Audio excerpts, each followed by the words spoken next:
As we look back on the year that was, 2024, we just wanted to let you know that the Neon Jazz radio show and interview series all started back in 2011, and at this very point, we've done thousands of interviews and 887 shows. It has been an honor to hold on to the original vision for this program, which is to chronicle and celebrate the art of jazz through the lens of the musicians. And in that pursuit, the highest pleasure and honor is to be able to cover these shows and events that celebrate jazz in Kansas City, Missouri, and around the globe.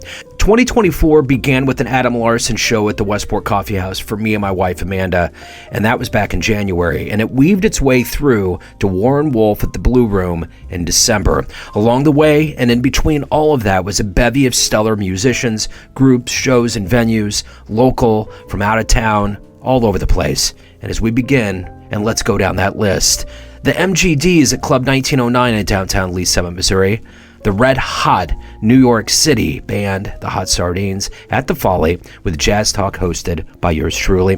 The jazz recitals on the campus of the University of Missouri, Kansas City. Matt Villinger leading his trio at Thursdays at noon at the Blue Room. BB's Lawnside Barbecue is always dishing up the good music. Tuesdays at noon at the Johnson County Community College. The magical Matthew Whitaker came to town, and that was a show I will never forget. Adam Larson with Chris Hazelton at the Great Club 1909, and it's wonderful to have that venue in downtown Lee Summit, which is where Neon Jazz is produced out of. A recital with the Kansas City Jazz Orchestra led by Bobby Watson. That was the first time I've ever seen behind the scenes like that, and it was wonderful. A visit by the great New York City multi-instrumentalist Daniel Bennett, a great friend of the show. He was at the Olathe Public Library. The newly minted Kansas City cat, Michael Carr, by way of California, played and continues to play nightly. The initial Lee Summit Jazz Festival was a huge success and full of wonderful musicians. Then there was Drew Williams leading the band at the Westport Coffeehouse. And then the great singer Cynthia Van Roden at the Savoy. Brant Jester was at the Majestic downtown. There was husking outside of Kauffman Stadium. The Kansas City Jazz Orchestra led by the great Clint Ashlock. Joe Cartwright at the Blue Room, the veteran, who is always putting the good music out there. He was at the Thursday at noon series at the Blue Room. The Prairie Village Jazz Festival, the annual showcase of the best and brightest. They hosted a tremendous list of acts like Stan Kessler and the Back Alley Brass Band. Then there was the Jazz Futures at the VU Lounge that was sponsored by the Kansas City Jazz Ambassadors. Benny Benack III came to Kansas City via New York at the Folly, and Jazz Talk was again hosted by yours truly, and it was one of those dreams of mine that came true. Jackie Myers was at the Club 1909 in Lee Summit. There was a bird celebration at the Johnson County Community College with a stellar list of musicians.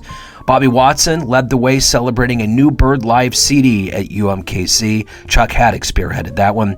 Tim Whitmer was at the Black Dolphin, and the UMKC Jazz Band at the Ruse home basketball game, and Clint Ashlock at the Blue Room on Friday night, a marquee show. And with that, the next stop is 2025 and another nightly lineup of quality live shows. And if you really want to benefit the artist out there where it counts, catch them live, buy their music, and notably from Bandcamp and other sources, and get their merchandise. Just keep jazz alive and keep supporting this art form. And finally, thank you for listening, supporting, and being a part of Neon Jazz in this year 2024, our lucky 13th year in existence, and we're going to keep on chugging away. With that, until next time, enjoy the jazz, my friends.